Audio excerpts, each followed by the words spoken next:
د نن ورځې تازه مهم او لنډ خبرونه له موږ څخه په لنډو کې واورئ. درنو لیدونکو او مینوالو السلام علیکم، وخت مو پخیر.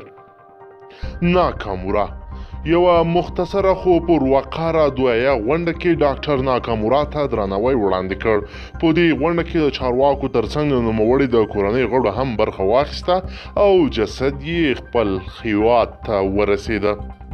اشرف غنی د محمد اشرف غنی په مشرۍ دولت جوړونکی ټیم د فرامرستمانه په مشرۍ د تدبیر او پراختیا ټاکنیز ټیم د ګډو موخو ترلاسه کولو لپاره ائتلاف وکړ. کرکټ د افغانستان کرکټ بورډ ادارې 3 کارکوونکو په بریټانیا کې پناه اخیستې ده. طالبان د بغلان ولایت په مرکزی بغلان ولسوالۍ کې 18 تنه دولتي عسکر له طالبانو سره یوځای شوي دي.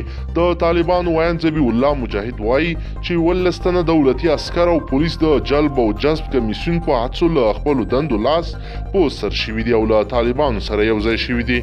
لوګر د لوګر سیمهیز چارواکي وایي چې ناپېژاندو وسلوالو د دغه ولایت د استیناف څارنوالۍ یو څارنوال تښتولی ده. عمران خان د روغتیا په برخه کې د هغه هیواد د وزیر اعظم د سلاکار ډاکټر ظفر مرزا له خولې لیکلي چې عمران خان ټولو لومړي وزیرانو ته ویلي چې د راتلونکي کمپاین مشري دې په خپله وکړي.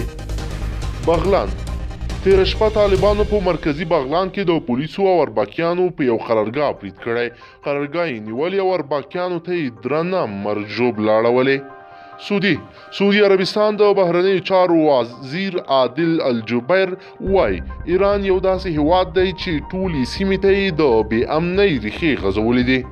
قومندان تېره شپه طالبانو د محمد خان فریاب ولسوالۍ خاص قطعه قومندان خور کور باندې د شولګره ولسوالۍ کې د خواجه سکندر په سیمه کې برید سره هغه د یو سرتیري سره په قتل رسولی دی.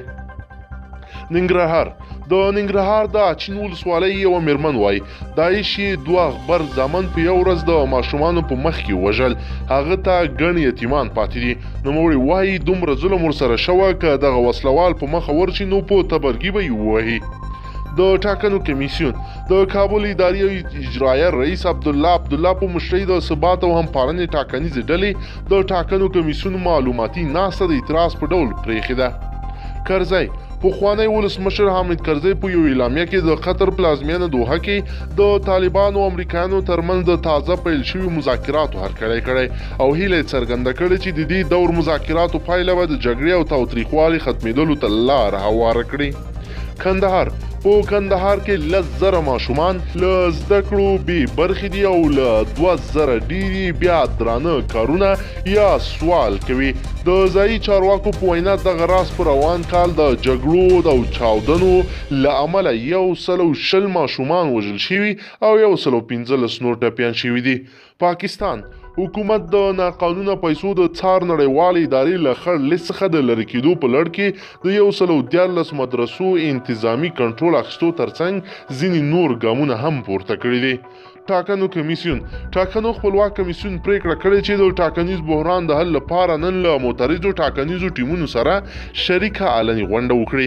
کمیسیون وایي په دې علني ناسته کې به هڅه وکړي چې د معترضو نوماندانو اندېښنو ته ځواب ووایي او هغوی ته قناعت ورکړي. د بغلان امنیتي چارواکي وایي چې په دې ولایت کې د لایق په نوم د حزب اسلامي او قومندان تېره شپه د طالبانو په برید کې وژل شوی دی.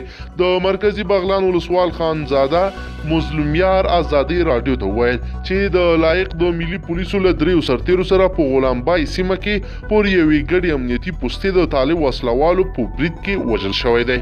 درنو لیدونکو که چیرې غواړئ چې هره شپه تازه مهم او لنډ خبرونه واورئ نو زموږ چینل در سره سبسکرایب کړئ، ویډیو لایک کړئ ترڅو هر نوی ویډیو تر تاسو در ورسیږي.